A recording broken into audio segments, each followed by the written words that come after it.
Untuk membahas hal ini sudah bersama kami Adnike Nova Sigiro, Ketua Komisi Nasional Hak Asasi Manusia, dan Susila Ningtyas, Wakil Ketua Lembaga Perlindungan Saksi dan Korban (LPSK). Selamat malam Bu Susi, Bu Adnike. Selamat malam Mas Gadi. Baik, saya ke Bu Adnike dulu nih. Kalau yang paling terasa di lembaga Ibu nih di Komnas HAM, efisiensi anggaran ini pengaruhnya terhadap kinerja lembaga ada nggak? Kinerja terutama lembaga-lembaga seperti penegak hukum seperti salah satunya ya Komnas HAM juga masuk nih. Dari segi kinerja sampai hari ini Komnas HAM masih beroperasi secara penuh ya. Oke. Tetapi dari segi dampak terhadap outreach atau kemampuan kami memberikan layanan yang maksimal bagi masyarakat, terutama yang mengadukan kasus atau persoalannya ke Komnas HAM, tentu akan berdampak dari segi kualitas misalnya. Karena pemotongan anggaran atau rekonstruksi anggaran yang dikenakan kepada Komnas HAM, meskipun dari segi persentase itu terlihat hanya sekitar 35% dari pagu yang semula, akan tetapi ketika diturunkan ke dalam belanja barang, belanja modal, belanja pegawai, yang pertama-tama tidak boleh dipotong adalah belanja pegawai. Oke. Belanja barang bisa kami tekan. Nah, belanja modal bisa kami tekan. Tetapi untuk belanja barang, di sini adalah anggaran-anggaran yang digunakan untuk membiayai operasional kantor, di mana Komnas HAM memiliki 1 kantor pusat di Jakarta dan 6 sekretariat kantor perwakilan di provinsi di Indonesia. Itu untuk membiayai kantor seperti listrik, komunikasi, ATK, dan sebagainya. Maka itu harus didahulukan meskipun kami melakukan efisiensi. Kalau enggak kantor nggak bisa buka, tidak bisa melakukan aktivitas. Gimana dengan Bu Nike, bagaimana dengan belanja jasa? Ini juga kadang-kadang ada beberapa pihak yang tidak menyangka bahwa belanja jasa ini juga berdampak pada pegawai honorer misalnya begitu, yang ada dikerjakan di berbagai kementerian lembaga. Kalau di Komnas HAM ada nggak yang seperti itu? Untuk Komnas HAM per akhir tahun 2024 kami sudah tidak ada PKWT ya. Oh, tidak ada ya? Oke. Akan ada transisi tapi nih, di mana pekerja-pekerja yang tadinya kontrak akan menjadi pegawai P3K. Nah, ini juga masih dalam proses transisi. Nah, semoga dengan adanya kebijakan efisiensi anggaran ini itu tidak akan berdampak karena proses seleksinya belum selesai. Demikian juga proses seleksi CPNS. Nah, nanti dari sisa anggaran yang sudah dialokasikan untuk belanja pegawai, belanja modal, sisa belanja barang untuk operasional kantor, maka ada sisa untuk pelaksanaan tugas dan fungsi Komnas HAM, yaitu pemajuan dan penegakan HAM.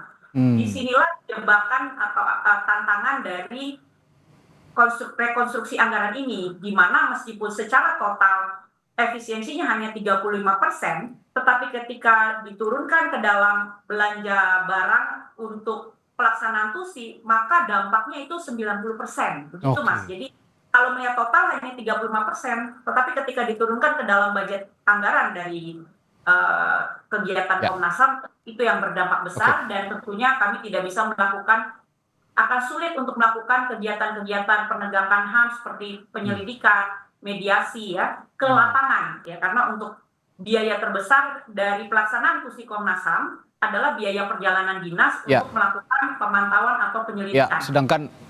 Sedangkan untuk penegakan HAM, pengawasan perlanggaran HAM ini kan seringkali kita meninjau ke lapangan langsung begitu ya, Bu Nike. Nah, kalau gitu saya juga mau tanya ke Bu Susi di LPSK. Sepertinya punya masalah yang sama krusialnya sebenarnya untuk efisiensi anggaran ini.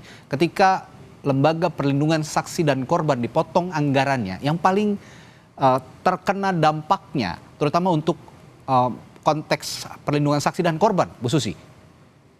Iya, sebenarnya efisiensi anggaran ini sejak trimester tahun 2024 akhir ya, itu kami sudah menerapkan ya terkait dengan perjalanan dinas yang menurut ketentuan Kementerian Keuangan waktu itu 50% gitu ya.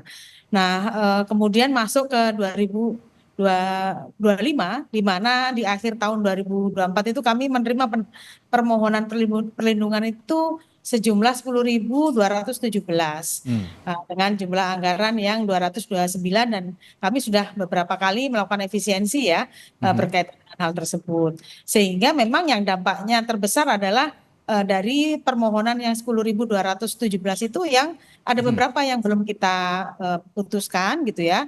Nah, itu masih dalam rangka penelaahan gitu ya. Ada juga permohonan-permohonan yang sudah kita lindungi ya, sudah kita putuskan dan sudah dilindungi itu sekitar 8 ribuan dan kemudian kalau dari total kami itu memang 8 ribuan ya, tapi yang memang membutuhkan perlindungan benar-benar itu ya secara karena 4.000 sekian itu adalah restitusi, tapi untuk yang menerima perlindungan untuk fisik, bantuan medis, psikologis dan psikososial adalah 4.700 sekian. Nah, ini ya pasti akan berdampak terhadap kualitas yang diberikan karena anggaran yang kami sediakan kemudian berkurang dari yang semula itu 70% ya dari total anggaran, kemudian sekarang jauh meskipun tadi sudah diputuskan ya, kami dari efisiensi yang semula 85 M sekarang menjadi 107,7 miliar gitu ya. Jadi ada restrukturisasi ada anggaran. peningkatan sedikit ya, cuman ada problem soal kualitas perlindungan ya yang akan menjadi tantangan bagi LPSK. Oke, kualitas perlindungan saksi dan korban ini memang tidak kalah penting di saat kasus-kasus hukum juga sepertinya ya tidak pernah berhenti begitu di negara kita. Tapi begini, Ibu Susi, anggaran memang berkurang karena ada efisiensi, tapi tetap harus ada mapping, harus ada strategi untuk mengoptimalkan fungsi lembaga. Nah, sejauh ini dari LPSK strateginya gimana, Bu? Iya, strateginya pasti satu dan lain hal itu ya, kami melakukan penghematan untuk operasional ya. Salah satunya adalah berkaitan dengan operasional kantor, misalnya kita memperketat jam kantor misalnya dan listrik kita minimalisir seperti itu. Termasuk penerapan work from anywhere gitu ya. Itu kami terapkan. Terus kemudian juga misalnya penggunaan ATK dan sebagainya ini kan kita sudah menggunakan paperless ya. Nah, ini makin ditingkatkan gitu paperless. Itu salah satu yang kami tekan. Terus ada juga pengurangan kegiatan.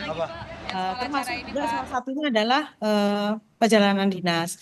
Nah, namun demikian LPSK ini perjalanan dinasnya itu sebenarnya bukan untuk apa ya, tapi lebih kepada untuk pemberian perlindungan kepada saksi dan korban.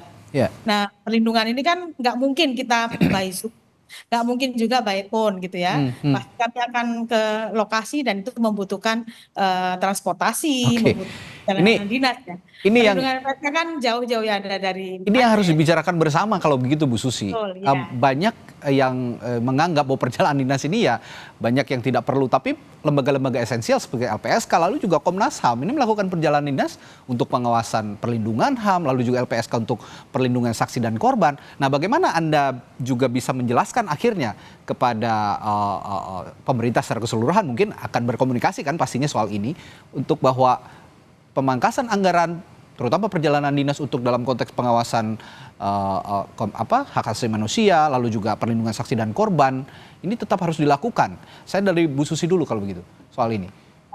Kami melakukan beberapa strategi ya. Kami meminta bantuan dari teman-teman di daerah ya untuk membantu LPSK untuk memberikan perlindungan, termasuk juga mengoptimalkan pelaksanaan perlindungan dilakukan oleh kantor wilayah di LPSK itu ada 2, ada Sumatera Utara di Medan dan satu lagi di Jogja. Lah, kita minta tolong teman-teman yang di daerah ini untuk memaksimalkan sumber daya mereka ya untuk memberikan perlindungan saksi di daerah-daerah tersebut. Nah, di sisi lain juga kami ini ya beberapa waktu yang lalu kan ini ya menggalang berbagai partisipasi dari masyarakat, dari para aktivis gitu ya, yang kemudian kami sebut sebagai sahabat saksi korban. Dan kami optimalkan peran mereka untuk membantu LPSK untuk memberikan perlindungan dan bantuan kepada saksi dan korban. Namun demikian, ada perlindungan yang nggak bisa lagi diwakilkan selain dari LPSK adalah perlindungan. Nah, itu yang harus dijelaskan. Nah, ini yang memang kami sedang bagaimana mengatur strategi untuk perlindungan fisik ini. Ya. Ke Bu Atike kalau gitu, pertanyaannya sama terakhir Bu, bagaimana Anda juga menjelaskan kepada pemerintah secara keseluruhan bahwa ini kerja-kerja lapangan loh, Komnas HAM ini banyak melakukan kerja-kerja lapangan, salah satunya juga melakukan penegakan HAM atau pengawasan pelanggaran HAM gitu, itu semua di lapangan, bagaimana menjelaskannya Bu? Iya, kami berusaha menjelaskan itu kepada pemerintah karena memang ada asumsi yang sedikit melakukan generalisasi bahwa kegiatan perjalanan dinas itu adalah kegiatan rapat-rapat atau seminar. Hmm. Dalam penegakan hukum atau fungsi penegakan HAM yang dilakukan oleh Komnas HAM, kami harus melayani masyarakat terutama dari kelompok-kelompok yang paling marginal di Indonesia yang tersebar dari Aceh sampai Papua. Di mana peristiwa-peristiwa yang mereka alami tidak bisa ditangani hanya dengan misalnya komunikasi jarak jauh atau online, tetapi kami harus menemui secara langsung kelompok masyarakat korban, pemerintah daerah, aparat penegak hukum setempat, dan lain sebagainya untuk mendapatkan keterangan. Nah, ini yang sedang kami coba komunikasikan terus-menerus kepada pemerintah untuk dapat mengecualikan efisiensi dalam hal penegakan hak asasi manusia. Dapat poinnya. Baik, ini yang harus dijelaskan tentu saja bagaimana kerja-kerja lapangan, terutama di bidang penegakan hukum untuk Komnas HAM khususnya malam hari ini kita perbincangkan, dan LPSK gangguan pelayanannya juga tidak terasa, pelayanannya tetap bisa dilakukan untuk penegakan HAM, perlindungan saksi dan korban. Semoga bisa tetap terlaksana dengan baik. Terima kasih Ibu Adnike dan Ibu Susi telah berbagi perspektifnya malam hari ini. Sampai jumpa lagi, sehat selalu Ibu.